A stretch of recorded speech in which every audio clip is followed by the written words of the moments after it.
Assalamualaikum guys. Terima kasih untuk kalian yang sudah mengklik video ini. Semoga kalian suka dengan video ini ya. Selamat datang di Satyacation Channel, channel yang akan ajak kalian liburan virtual, review tempat-tempat penginapan, kuliner, serta tempat wisata lainnya yang pastinya bisa kalian jadikan rekomendasi liburan bareng keluarga tercinta. So, tonton terus video ini sampai habis dan jangan lupa klik tombol like dan subscribe channel ini ya untuk dukung 1000 subscriber pertama channel ini. Halo guys, apa kabarnya kalian? Semoga dalam keadaan sehat, bahagia, dan semangat untuk jalani hari ini ya. Ayo liburan bareng Satyacation. Video kali ini kita akan mengajak teman-teman liburan virtual yang jauh banget dari Jakarta. Perjalanan dari Jakarta itu memakan waktu sekitar 7-8 jam. Mau kemana kita? Kita akan liburan ke Yogyakarta.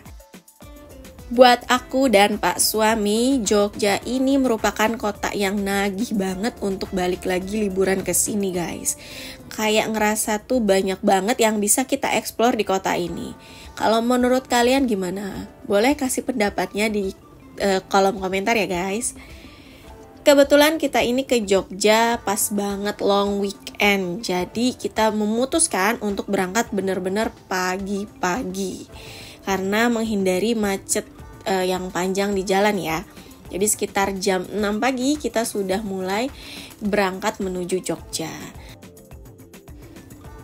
Alhamdulillah selama perjalanan cuacanya itu bersahabat. Jadi dikasih cuaca cerah sama Allah.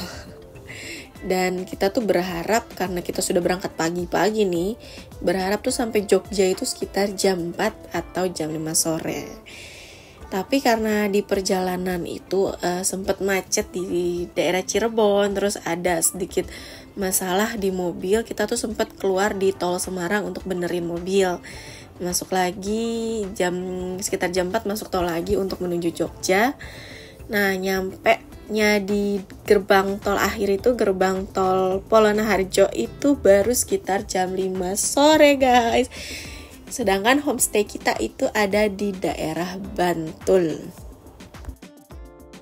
Jadi dari keluar gerbang tol Polonaharjo ini menuju Bantul memerlukan waktu kurang lebih 2 jam ya guys, karena jaraknya tuh jauh banget. Nah, kita akan mereview sebuah penginapan di Bantul yang namanya Budi Bambu Homestay Yogyakarta. Tepatnya ada di Gedongan, Bangunjiwo, Kasihan, Kabupaten Bantul. Bisa kalian lihat ya guys, dari cuaca cerah terang benderang ini udah gelap. Ini sudah sekitar jam 7 atau setengah 8 malam dan ini sudah dekat dengan homestay-nya. Nah, ini dia sebelah kanan homestay-nya. Lanjut aja kita review kamarnya. Ini kamar aku, jadi di depannya itu dia punya mini teras, ada 2 bangku dan 1 meja kecil. Jadi buat teman-teman yang ngerokoknya di luar ya, jangan di kamar. Dan lanjut, kita lihat kamarnya nih guys. Jadi pas masuk, kesan pertamanya adalah kamarnya tuh luas banget. Anak-anakku tuh lari ke sana kemari, tuh udah bebas banget. Dan sebagian besar perabotan yang digunakan itu terbuat dari bambu atau kayu. Kayak ini ada lemari open space terbuat dari bambu, dan sebelahnya ada 2 kursi dan meja kecil dari kayu. Untuk ukuran kasurnya, kita dapat ukuran kasurnya itu queen size ya guys, dengan 2 bantal dan 1 guling. Menurutku kamar ini penerangannya di malam hari cukup oke ya. Jadi nggak gelap, nggak redup, terangnya juga nggak terang banget. Jadi cukup ya penerangannya di malam hari. Dan beberapa pajangan di kamar ini itu kayaknya ya handmade yang dibuat oleh warga sekitar. Lalu kita juga dapat fasilitas TV, ukurannya itu 32 inch, tapi TV-nya belum smart TV ya. Lalu kita juga dapat amenities dan dental kit, ada handuk dan juga selimut. Next, kita akan review kamar mandinya. Untuk kamar mandinya di depannya itu udah disediakan wastafel ukuran kecil dengan kaca. Di sebelah wastafelnya ada gantungan baju berbahan kayu. Terus ini dia kamar mandinya, ukurannya tidak luas, cenderung sempit menurutku ya. Sudah disediakan hand shower dan bak mandi. Minusnya tidak ada water heater ya guys. Selamat pagi dari Bantul. Ini dia kantor front office-nya ya guys. Jadi kamar aku tuh bersebelahan langsung dengan front office-nya. Kalau kalian kesini check-in-nya dan proses lainnya tuh langsung kesini. Kalau ada perlu apa-apa juga langsung ke front office-nya aja ya. Nah ini dia penampakan penginapannya pada waktu pagi hari ya guys. Untuk depan kamarku tuh pemandangannya ketutupan tembok, jadi cuma tanaman aja. Tanaman yang ditanam sama yang punya penginapan. Tapi kalau kalian dapat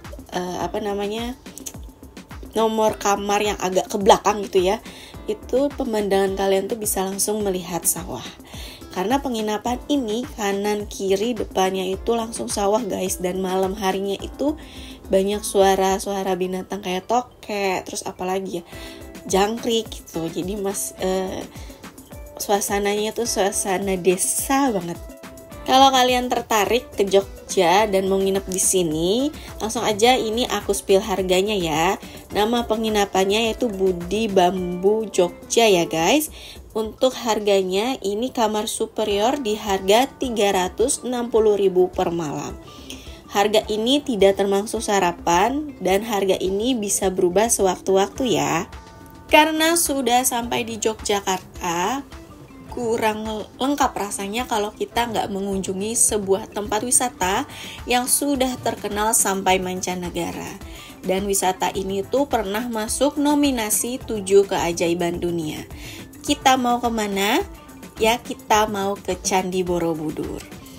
Terakhir aku ke candi ini tuh masih kecil ya guys, sekitar umur 6 atau 5 tahun gitu. Jadi udah lebih dari 25 tahun gak pernah lagi melihat Candi Borobudur ini. Kan sekarang tuh Candi Borobudur ini udah beda ya, udah banyak peraturan yang dibuat untuk mengunjungi candi ini. Sebenarnya posisi Candi Borobudur ini bukan ada di Jogja ya guys, lokasinya itu lebih ke Magelang, Jawa Tengah. Cuma dekat dengan perbatasan Magelang sama Jogja. Jadi buat kalian yang ke Jogja mau melipir ke Candi Borobudur itu nggak terlalu jauh-jauh banget loh guys.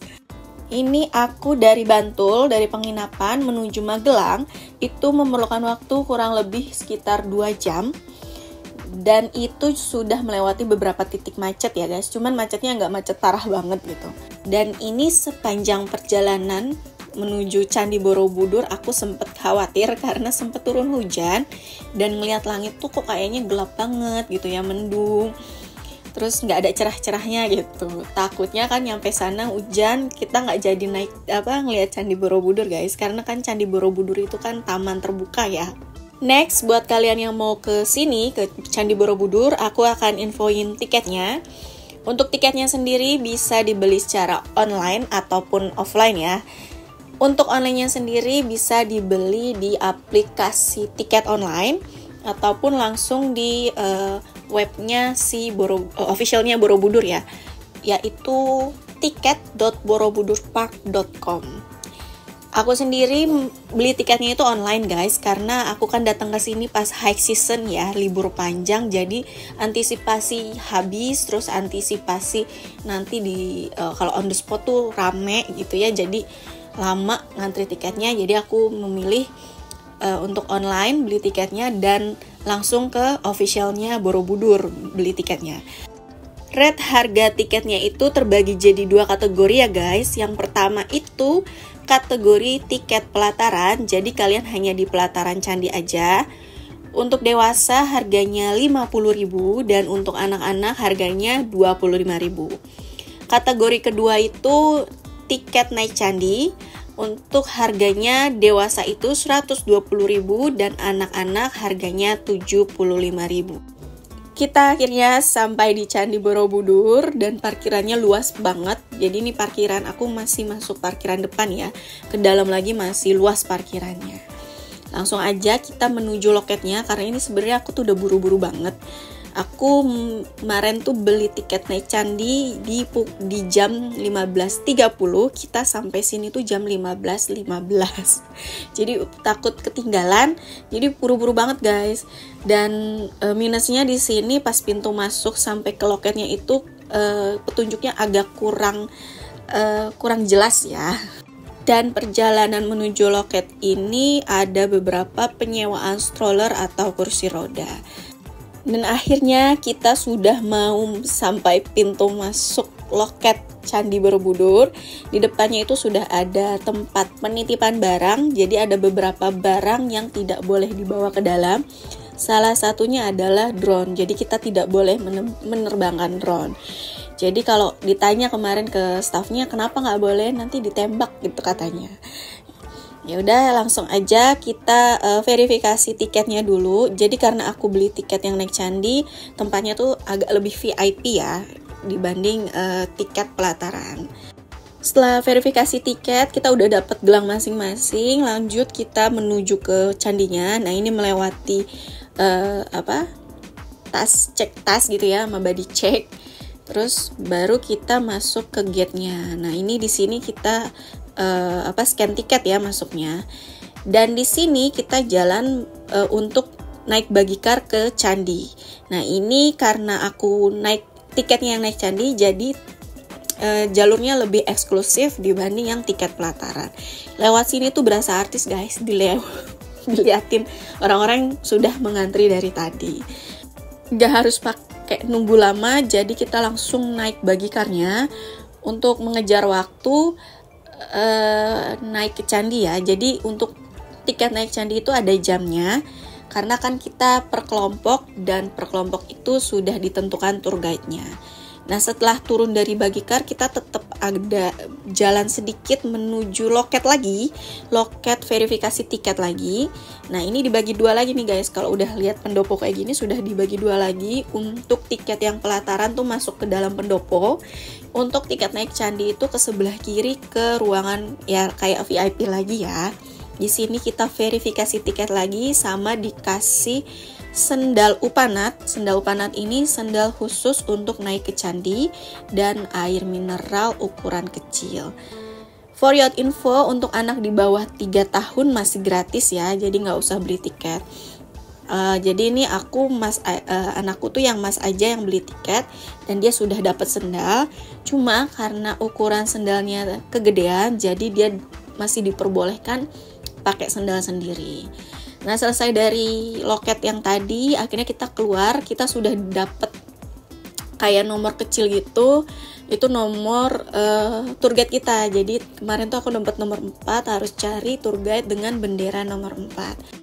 Sudah berkumpul semua di sini, tour guide-nya memperkenalkan dirinya. Dan mohon maaf aku lupa nama mas-masnya. Nggak mas tour guide-nya ramah sekali dan penjelasannya detail banget kok guys. Nah ini kita udah mulai untuk jalan masuk ke naik ke candi ya guys. Ini masih pelataran, masih jauh sih belum pelatarannya, jalan menuju Candi Borobudurnya aja. Dan untuk kalian yang beli tiket naik candi itu tiketnya ada per sesinya ya guys, dan satu sesi itu kurang lebih 1 jam. Jadi ini aku bersama mas-mas tour guide ini kurang lebih 1 jam mengelilingi si Candi Borobudur. Nah sebelum naik candi itu di pelatarannya, belum sampai pelatarannya ya, ini kita dijelaskan soal bangunan candinya sendiri. Ada beberapa tingkat, terus maknanya tuh apa aja. Jadi per tingkatnya itu maknanya berbeda-beda guys. Kalau kalian penasaran, langsung aja ke Candi Borobudur ya guys. Ini mas-mas tour guide-nya menjelaskannya secara detail, jadi kita paham. Nanti naik ke candi dia juga mendetail lagi tuh, lebih detail lagi soal bangunan candinya. Nah ini kita sudah mulai masuk ke candi dan harus scan tiket lagi ya. Jadi tiketnya itu kan digelang, jadi scan lagi itu gelangnya. Dan for your info, bahwa tangganya candi itu ternyata tinggi banget guys. Ngap juga. Ada 10 tingkat. Dan kita akan naik sampai ke tingkat ke-9. Itu lumayan loh guys, lumayan berolahraga kita di sini. Jadi kita di sini tuh berolahraga sambil belajar sejarah dan menikmati keindahan alam yang di sekitarnya si Borobudur ini ya guys. Nah ini tuh setiap tingkat, nggak setiap tingkat ya, jadi kita beberapa tingkat naik gitu ya. Si mas-mas guide-nya ini menjelaskan tentang Borobudur sendiri. Dan berapa kali beliau juga ngasih tahu ini spot bagus loh untuk foto, dia pun membantu kita untuk berfoto. Nah, kita ini naik candinya itu sampai di tingkat ke-9. Untuk tingkat paling atasnya itu memang tidak boleh naik, sudah disterilkan dari para pengunjung. Untuk sampai tingkat 9 aja kita udah ngos-ngosan sih guys, dan sudah cukup puas ya. Dan di sini di tingkat 9 ini kita dibebaskan untuk berkeliling sendiri, untuk foto-foto sendiri. Jadi memang 1 jam itu benar-benar dimanfaatin untuk belajar sejarah, untuk berkeliling Borobudur dan mengabadikan kita di Borobudur ya guys. Nah tadi naiknya kita itu di sisi timur kalau nggak salah ya. Nah nanti turunnya itu di sisi barat. Akhirnya selesai perjalanan kita belajar sejarah tentang Candi Borobudur. Buat kalian yang mau kesini silahkan, nggak ada salahnya untuk belajar sejarah.